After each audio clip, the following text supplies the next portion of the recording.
হচ্ছে এখানে রান্না করছি ডাল, আলু আলু দিয়ে ডিমের ঝোল করতেছি। তো শুধু আলু আর ডিম দিলে কিন্তু স্বাদটা লাগে না, এই জন্য আমি একটা নতুন রান্না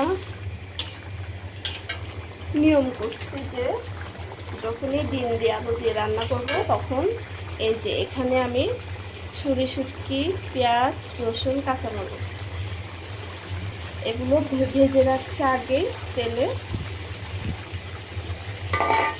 যদি এখন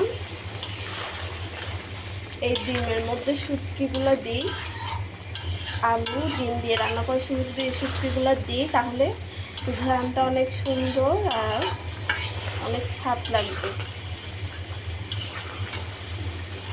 এই শুটকি দিয়ে আলু দিয়ে ডিম রান্না করছি। টাটা।